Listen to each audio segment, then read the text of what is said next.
Hello po. Maray na aga mga manoy, mga manay. Ako po si Dante Maravillas, Bicolano vlogger, broadcaster from Albay, Sarong, Uragon. Ngayon, pag-usapan natin si Chis Escudero. Kasi si Chis Escudero na isang Bicolano na Uragon. Ngayon bago ng Uragon, pipeng Uragan na. Pipeng Uragan in Batikos, paano iurag-uragan yung mga kababayan natin sa buong Pilipinas. So, mula sa pagiging Uragon, ang ibig sabihin magaling, matibay, magaling, naging makaurag na po. Ang ibig sabihin ng makaurag si Chis Escudero, kinaiinisa na. Ang daming nagagalit, kaya pipeng Uragan, nin Batikos ngayon. Ang ibig sabihin na pipeng Uragan, inuulan, pinapaliguan. Maraming kaulugan kasi yung pagiging Uragon. Sa positive, positive meaning ng Uragon, dito sa amin sa Bicol, ibig sabihin magaling. Matibay, magaling. Pero pag makaurag na, negative meaning po ng Uragon, pag makaurag, ibig sabihin nakakainis.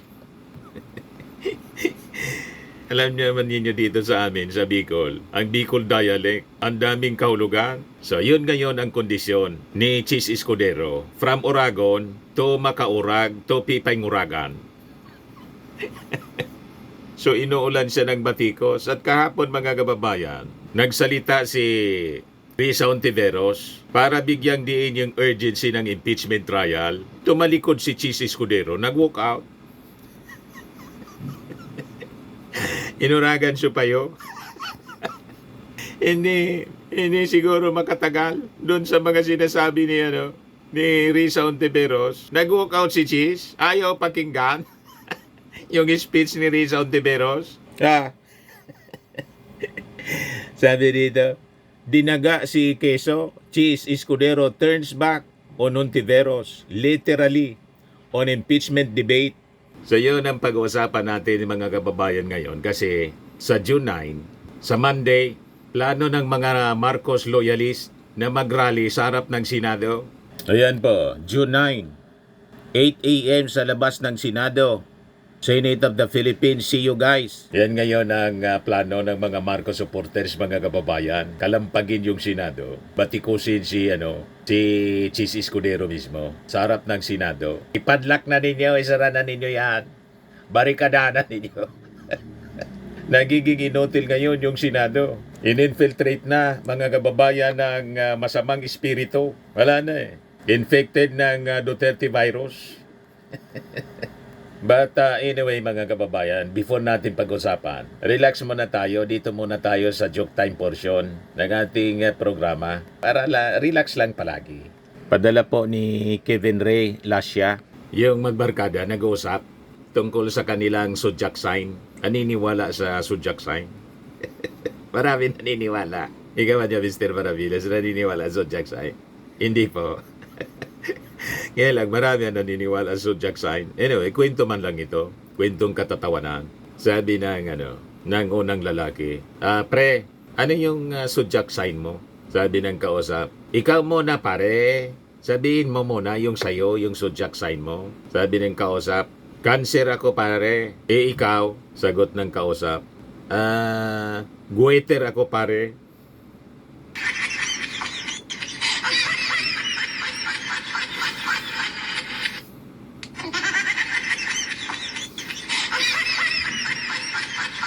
Cancer kasi yung isa eh. Siya daw, goiter.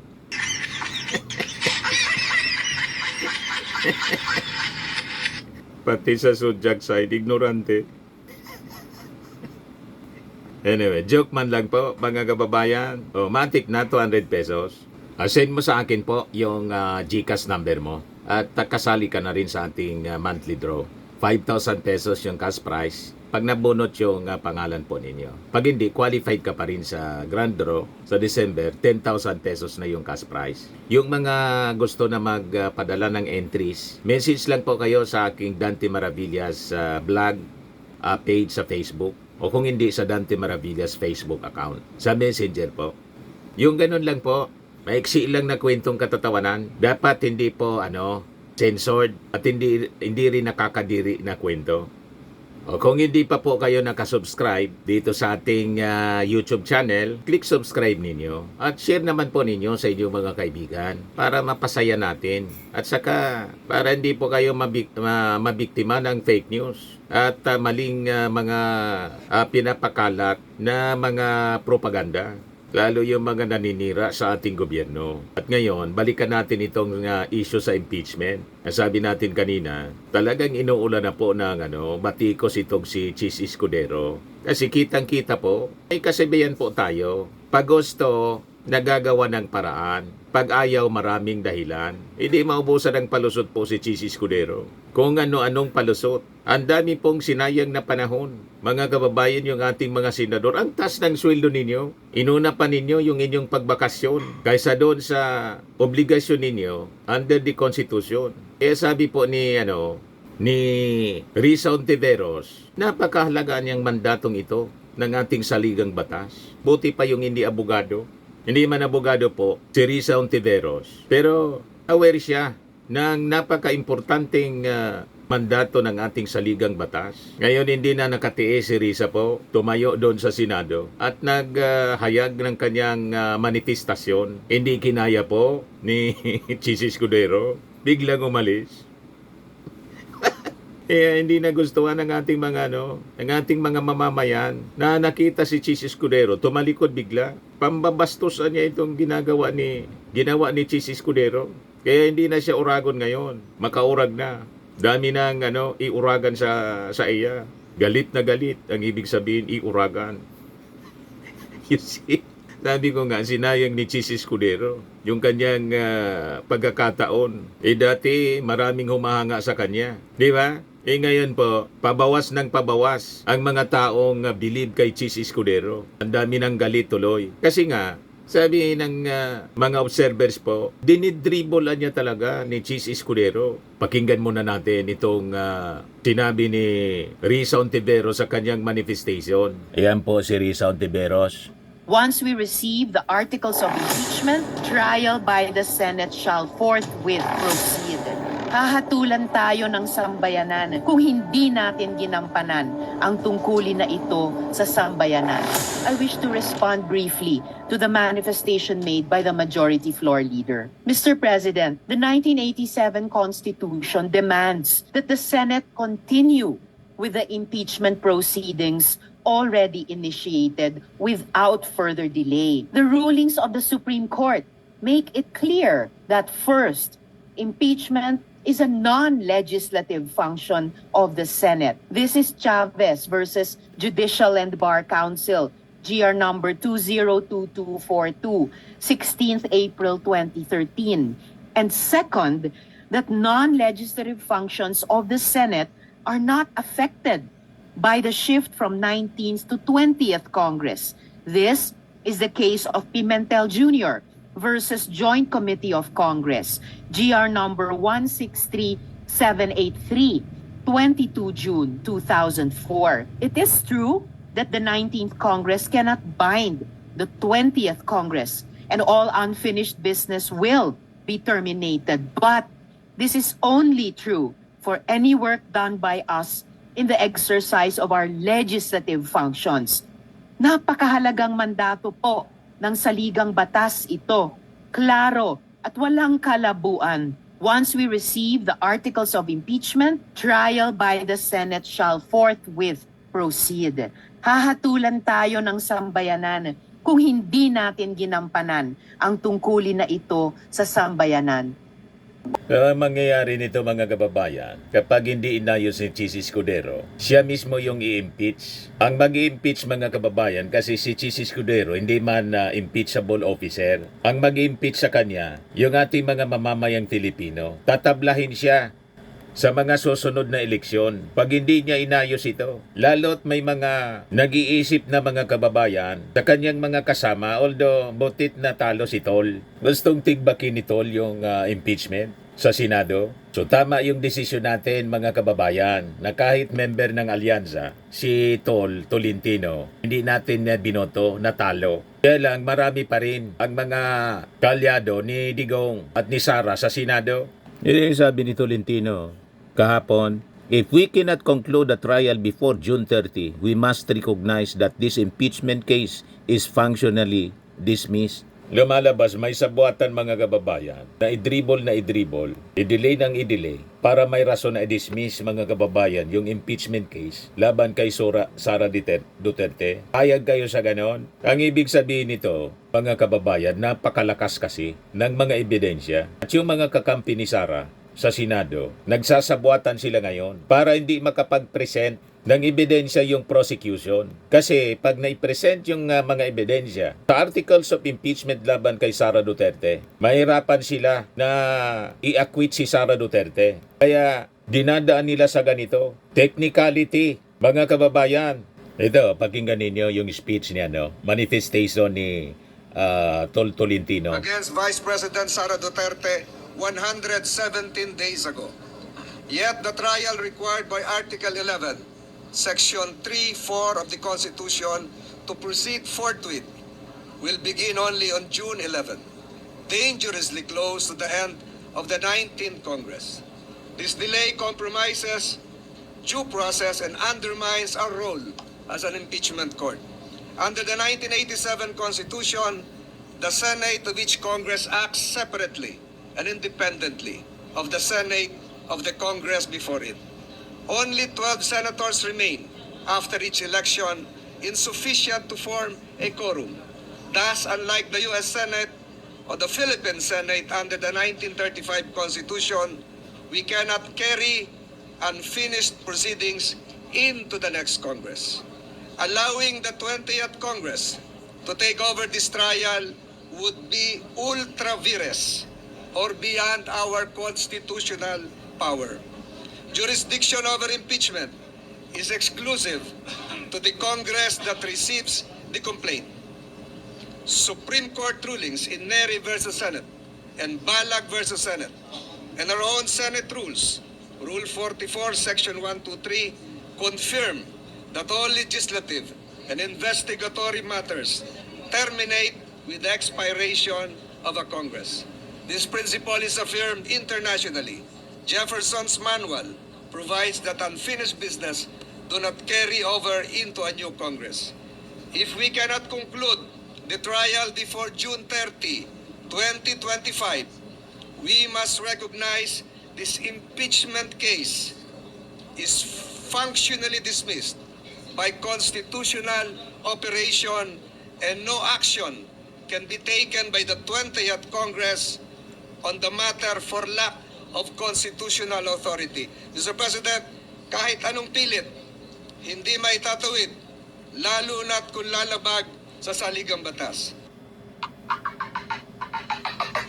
Ang unang nilabag mga kababayan sa saligang batas, yung salitang forthwith. And guilty dyan mga kababayan si Chis Escudero. Kasi binago niya yung meaning mga kababayan ng forthwith. Yung forthwith naging 4 months.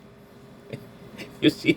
Kaya nang mag-privilege, mag-manifest mga kababayan si Risa Ontiveros, hindi kinaya, nag-walk out si Chis Escudero. Yung sabi ng mga nag-react dito, sabi ni Mel Hearty, Escudero forthwith resign. Mag-resign na lang daw si kabayang Senate President Chis Escudero kasi hindi niya nagagampanan yung kanyang pagiging Senate President. Yan Escudero is clearly playing safe for his re-election bid for 2028 as self-interest to delay the trial. Sabi ni Ethan Liknad, pwede bang i-impeach ang Senate President? Hindi interes ng bansa ang iniisip kundi sariling interpretasyon sa batas. Magagalit talaga ang taong bayan pag hindi ninyo tinuloy ang impeachment trial. Gusto namin malaman ang katotohanan. 88% mga kababayan sa mga na-survey ng SWS nagsabi dapat harapin ni Sara Duterte ang impeachment trial. So napakalinaw. Kaya ngayon mga kababayan, kinukuyog ng mga critics itong si Chis Escudero. Wala sa iba-ibang mga personalities. Yan sabi ni Barry Gutierrez, dating tagapagsalita ni Leni Robredo. Kalukuhan, sabi ni Attorney Barry Gutierrez. Binanatan niya si Chis Escudero, overclaim na itong impeachment case cannot continue in next Congress. So sabi po ni Barry Gutierrez, ito anyang si Senate President Francis Escudero deliberately run the clock out on the impeachment after he refused to hold a trial earlier despite the case being forwarded to the Senate in February. Imagine, Pebrero pa. Si Amy Marcos nga po, nakapag-hold pa ng mga hearings para lang paglingkuran, idepensa po at batikusin yung kanyang kapatid sa pag-deliver sa kanyang kinikilalang Tatay Digong ngayon sa ICC. Kung nagawa yun ni Amy Marcos, bakit itong napakalagang impeachment trial hindi magawa ni Senate President Chis Escudero? Tapos in-schedule yung pagbasa ng sakdal kahapon, inospon, in-schedule June 11. Kaya nagagalit yung ating mga mamamayang Pilipino. Sabi ni Barry Gutierrez, after months of inaction na niya, a senator now claims that the case will be dismissed if the trial is not finished by the end of the month, referring kay Senator Tolentino. Kaya sa tingin ni Barry Gutierrez, sinadya ninyong magbagal-bagalan tapos sasabihin nyo, wala nang oras, kalokohan. Panloloko baga po mga kababayan. They are fooling us. Itong mga senador na to. Sabi ko sa inyo, dapat natin silang panagutin. Pag diniskaril nila yung impeachment trial. Sabi nga po ni Coco Pimentel, importante niya na maiharap sa trial itong si Sara Duterte. In fairness naman anya sa kanya, referring to Sara Duterte. Kasi lumalabas, nakahang lahat. Dapat may desisyon. Kung halimbawa hindi malakas yung kaso laban sa kanya, di dapat siyang i-acquit. Pero pag malakas yung mga ebidensya, dapat siyang mapanagot. So dapat dumaan sa trial. Sabi po ni Coco Pimentel, buti pa ito si Coco Pimentel mga kababayan. Matino kung mag-isip. Na-appreciate na natin itong si Coco Pimentel. Yan sabi ni Coco Pimentel. Nadili na nga niya, tapos dinidili pa ulit. Nakaintay tayo ng 4 na buwan. Dumating ang June 2, tapos dinifer. Na-delay na nga ng 4 na buwan, tapos idinidili pa ng 8 araw. Bakit? What is the purpose? Nawala na po sa katinoan. Itong si Senate President Chis Escudero. Kahit ano pang sabihin mga kababayan, wala nang oras, wala nang panahon. Inubos ninyo yung oras na wala kayong ginagawa. 4 months. Pagkatapos ngayon, sasabihin ninyo, wala nang oras. You see? Sabi dito sa balita, sabi ni Barry Gutierrez, it would be a flagrant violation of the Constitution if the Senate will not hold an impeachment trial since this is their mandate once it receives the articles of impeachment. Harapang lokohan na ito kung ito nga ang plano. He also pointed out that 88% ng mga Filipino think Duterte should respond to the impeachment charges. And even Duterte herself claims she wants to face the charges.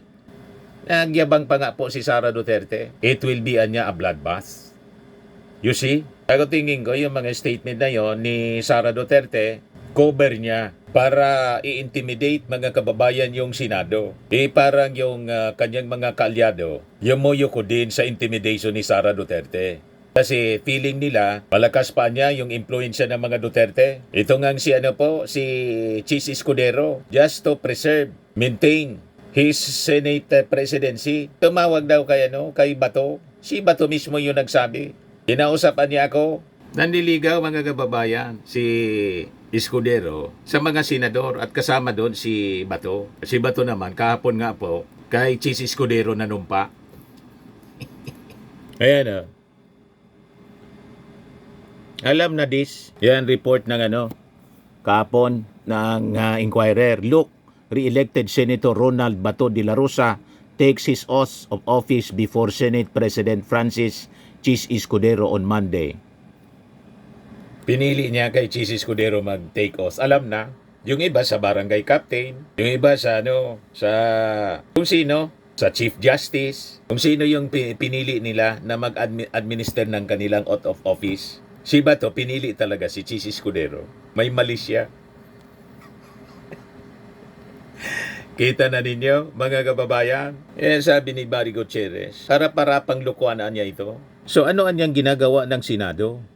Senators Aquilino Coco Pimentel III and Risa Ontiveros disputed Tolentino's argument and said sitting as an impeachment court is not a legislative function that expires at the end of each Congress. This is backed by Supreme Court decisions. Kahit yung mga constitutionalist po, naniniwala po na hindi nagtatapos sa pagtatapos ng Kongreso ang na-file na impeachment case. Ang dami nang nagsalita po ng mga legal luminaries na wala pong political affiliations kahit kanino. Mas naniniwala tayo doon sa mga legal luminaries na walang political affiliation kaysa kay Tolentino na lumalabas Duterte pa rin.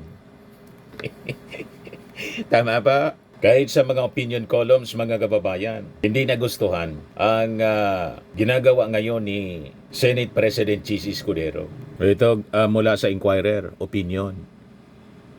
Sabi dyan, Segundo Iclar Romero, columnist, if the trial is cancelled, the message is deafening. The powerful still get away with everything. Legal maneuvers will be seen as smoke screens.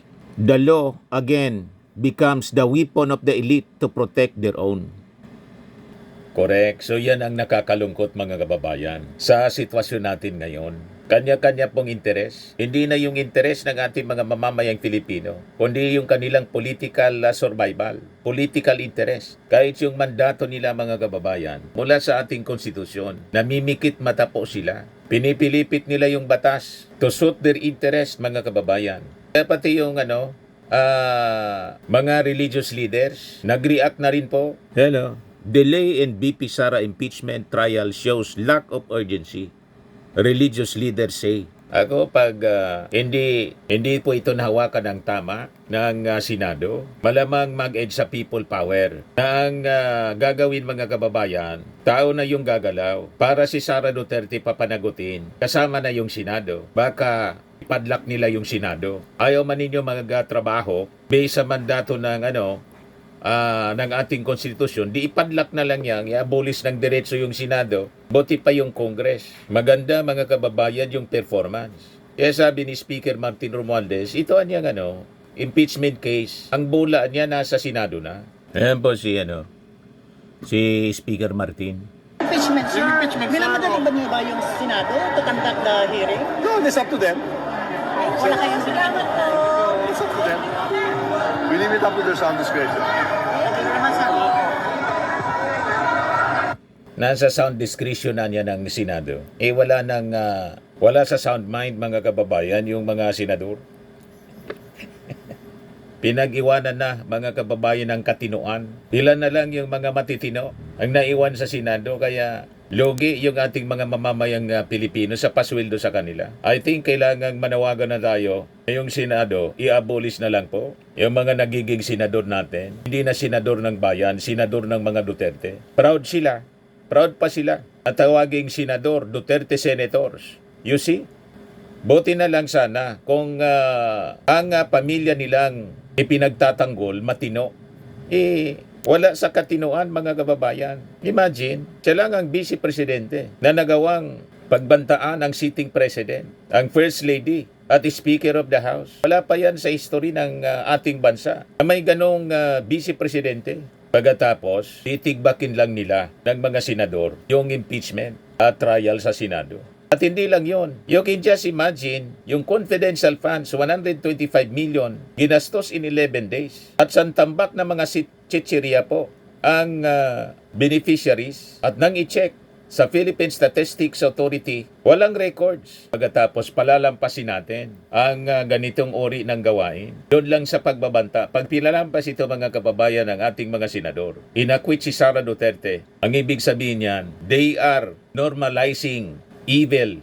Normal na yung pagbabanta. Ano isipin ng ating mga kabataan? Normal na niya. Yung paggawa ng ganitong krimen, mga kababayan, is normal. Imagine that. Pagkatapos, yung paglustay ng kwarta ng ating gobyerno, magiging normal na rin. Kasi hindi pinapanagot. Di ba po? Ngayon, kung walang kasalanan si Sara, tulad ng kanyang claim, importanteng dumaan po sa trial. So that, anuman yung desisyon based on evidences presented, then importanteng may desisyon. Hindi yung nakahang po at ang daming tanong na hindi nasasagot. Yun ang punto po ng mga nagpo-post para po sa impeachment trial. Kung i-acquit nila si Sara Duterte, so be it. Basta dumaan sa trial. Dapat kasi po may konklusyon sa kaso. Hindi yung nakahang. Ang daming tanong, hindi nasasagot mga kababayan. At ayaw sagutin ni Sara Duterte. Iniiwasan niyang sagutin. You see? Yun ang essence ng accountability. Kaya nagsalita na po yung Coalition of Religious Leaders. Binanata na si Senate President Chis Escudero sa desisyon nito to move the presentation of articles of impeachment against Vice President Sara Duterte. Tinawag na nila yung move a setback for accountability and justice. Sabi po ng PIM, People's Impeachment Movement, grupo ng Catholic and Protestant leaders posing for Duterte's removal, said the delay signals a lack of urgency in addressing serious allegations against the Vice President. Sabi po ng convenor na si Flavie Villanueva, sa patuloy na pagkakaantala ng proseso ng impeachment, lalo lang lumalakas ang loob ni Vice President Duterte na hindi siya mapanagot sa kanyang mga nagawa sa bayan at sa mga Filipino. Lumalabas, nagiging enabler sa mga maling gawain itong si kabayang Chis Escudero. Gusto mo ng ganong reputasyon? Bababa ka bilang senador na may ganyang reputasyon, talagang mawawala yung tiwala ng ating mga mamamayang Pilipino sa Senado. Yung ating Senado, historically mga kababayan, it is considered as the last bastion of democracy. Sinira nitong mga ilan nating senador. Sinalaula na yung Senado. Mga personal na interes ang ipinaglalaban. Lalo itong mga kaalyado, mga kababayan ni Sara Duterte at ni Digong. Ginagamit yung Senado, the last bastion of democracy historically. Yan ang pagkakilala ng ating mga mamamayang Filipino. Ngayon, defenders ng isang pamilya. Yun ang nakakalungkot mga kababayan. So sabi dito, another PIM convenor, si Father Bong Sarabia, who also co-filed one of the impeachment complaints, said Escudero's move risked sending the wrong message. Ang ginawang ito ni Senate President Escudero ay nagbibigay ng negatibong mensahe sa taong bayan na maaring makalusot ang mga magnanakaw sa kaba ng bayan. Sabi naman po ni Father Joel Saballa, also of PIM, warned that repeated delays could undermine public trust in democratic institutions. Paano pa magtitiwala ang taong bayan sa ating mga institusyon kung mismong Senado na inatasang magsagawa ng impeachment trial ay nababahag ang buntot sa pagpapanagot sa Vice Presidente? Para naman kay Pastor Leonard Arevalo of San Bartolome Christian Fellowship, he urged the Senate not to yield to political pressure. Hindi dapat bumigay ang Senado sa anumang pressure o impluensya. Dapat nitong gampanan ang kanyang tungkulin sa ilalim ng ating saligang batas at panagutin ang mga nagkasala sa bayan. PIM described itself as a national alliance of clergy, lay people, and citizens committed to fighting corruption in government. The group is calling on the Senate to proceed with the impeachment trial as soon as possible. Hindi na tayo magtataka mga kababayan kung sa susunod na mga araw, sunod-sunod na mga rallies, protest rallies ang gagawin sa harap mismo ng Senado. Kasi yung Senado ngayon, lumalabas tuta ng mga Duterte. You see, naging enabler mga kababayan ng mga masasamang gawain. You see, maging yung IBP, dating Pangulo ng IBP, nag-react na po dito sa gawain ni Chis Escudero. Ayan ba? Sabi po dito sa report ng Pilipinas Today, hindi katanggap-tanggap para kay Attorney Domingo Cayusa, dating Pangulo ng Integrated Bar of the Philippines, ang dahilan ni Senate President Chis Escudero na magiging abala ang Senado sa pagpasa ng priority bills. Kaya ito nagpasyang ipagliban ang pagsisimula ng impeachment process laban kay Vice President Sara sa Hunyo 11, imbes na kahapon po, June 2. Si Chis Escudero man lang po ang gumawa ng schedule. Kaya nga po mga kababayan, sabi ni Congressman Paulo Ortega ng La Union, para niyang yung nagyaya makipag-date. Yung nagyayang makipag-date, siya yung wala, hindi sinipot.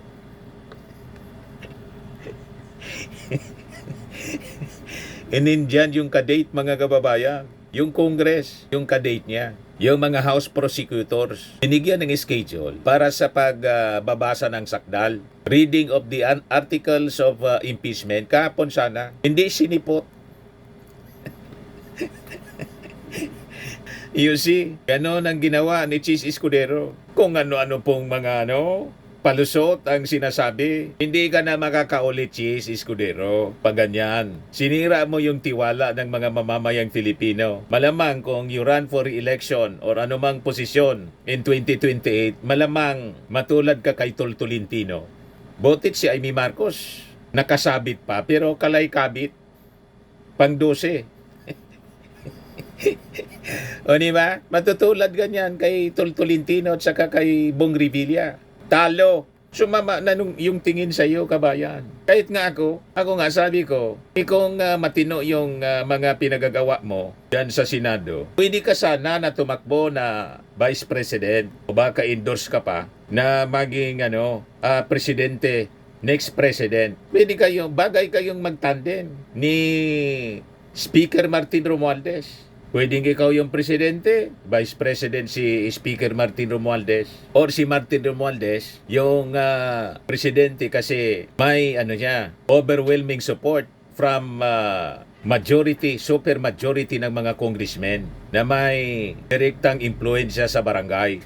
Di ba? Pwede kayong dalawa. Ba't bibigyan mo pa ng pagkakataon si Sara Duterte tumakbo?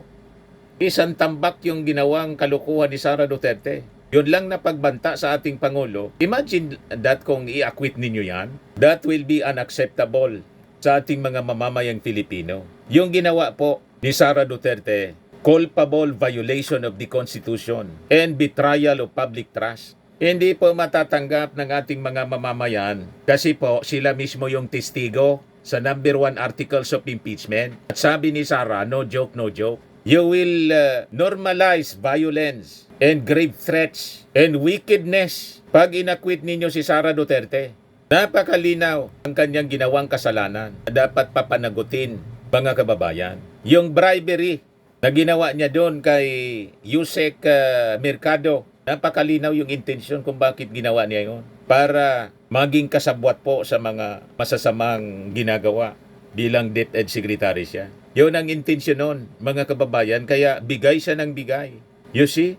Pagkatapos, may intensyon kayo, mga kasama ninyo dyan sa Senado, natigbakin na lang yung impeachment case laban kay Sara Duterte. Ano yon? Yan sabi dito, hindi katanggap-tanggap.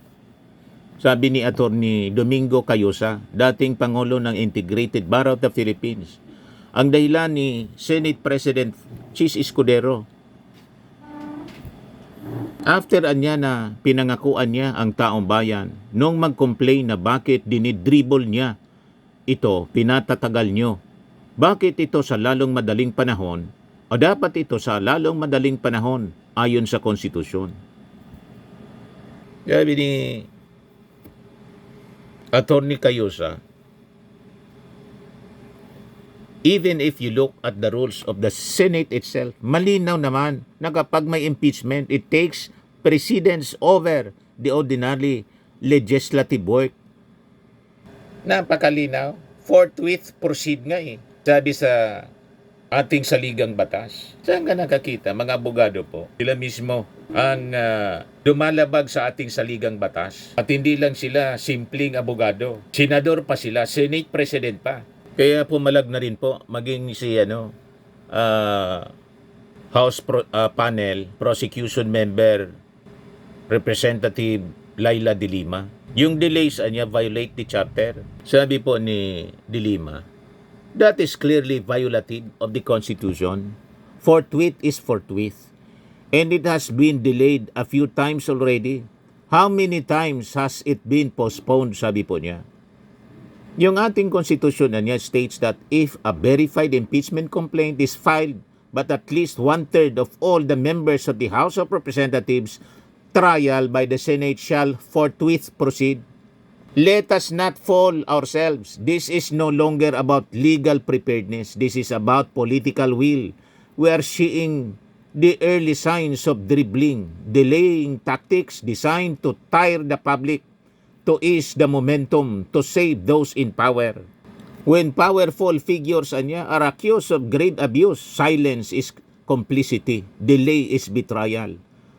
To the Senate, you are not gatekeepers of convenience. You are stewards of the Constitution. The responsibility now rests on your shoulders. You must rise to meet it. Let the trial begin, sabi po ni De Lima. Dating senador at dating senador at kapwa Bicolano. Kaparehong Bicolano ni Senate President Chis Escudero. So lumalabas, si Senate President Chis Escudero, hindi na po Oragon. Ang Oragon na ngayon, si Representative Laila De Lima na dati ding senador. Siya na ngayon ang Oragon na Bicolana. Si Chis Escudero, hindi na Oragon, maka-Oragon na. Nakakainis na, maka-Oragon. Kaya ngunyan, pipay nguraganin batikos, kan sa tuyang mga kaymanwa. Inuulan siya ngayon ng batikos ng ating mga kababayan. Ang daming palusot po. Hindi na rin nakatiis po si dating Senate President Franklin Drilon. Sabi po niya, I appeal that we should not let technicalities prevail over substantial issues. The people from the surveys would want a trial to know what is the truth on these allegations. I would appeal to my former colleagues. Let's try the case now. Let's hold the hearing now. Sabi po ng dating senadora si Representative, mamamayang liberal Representative Laila De Lima. Tandaan mo anya Chis, Senator Chis Escudero, nakatingin sa iyo lahat ng ating mga kababayang Pilipino. Delay anya is betrayal. All eyes on Chis, tsaka sa mga senador. And kill impeachment plot. Ang tingin nila, yung delaying tactics na ginagawa ngayon, ang intensyon para patayin yung impeachment case laban kay Sara. Nasa tingin ng mga analyst, ang rason kasi po, ay po makalusot si Sara Duterte sa tindi, sa bigat ng mga ebidensya na ilalatag ng prosecution panel laban sa Vice Presidente. Mahirapan yung mga kaalyado niyang senador. Kaya yung mga kaalyado niyang senador, gustong patayin yung impeachment trial sa pamamagitan ng technicality para hindi na makapag-present ng ebidensya kasi mahirapan sila na i-acquit. Pag nai-present yung mga napakabibigat na ebidensya laban kay Sara Duterte, mapipilitan silang i-convict. So ito yung strategy ng mga kakampi ni Sara Duterte. Patayin na agad yung impeachment case para walang presentation of evidences sa trial. Kita ninyo kung gaano katindi? At yung sinasabi ni Sara Duterte na I want a bloodbath at partian niya ako sa 88% na gustong harapin yung impeachment trial. Bluff man lang yon to cover the true feelings and intention. Ang intention po talagang huwag dapat matuloy yung trial. Yon ang paniwala ng ating mga mamamayang Pilipino ngayon. At pag ginawa nila yan, papanagutin natin itong si Senador Chis Escudero at mga kasabwat niya. And we will post for the abolishment or abolition ng Senado. Isara na natin yan na Senado. Pag ganyan man lang po, wala ng Senado. Balik tayo sa unicameral. Mas may pakinabang mga kababayan yung ating mga congressmen. And in fact, mas magagaling ngayon yung ating mga congressmen kaysa yung mga senador. Magkikita natin kahit sa mga congressional investigation, mas maayos yung Quadcom, mas pinapanood, mas may sense mga kababayan. Mas may pakinabang yung ating mga mamamayan sa Congress kaysa sa Senado. Kung sino-sino na lang ang nauupong mga senador, mga kababayan. You see? Sayang ng budget para sa Senado. Sayang ng pasweldo. Sabi ni Laila De Lima, paalala lang, nakatingin sa inyo ang mga Pilipino. Napapanood nila ang palabas na yan. Hindi ninyo sila maluluko. Tama.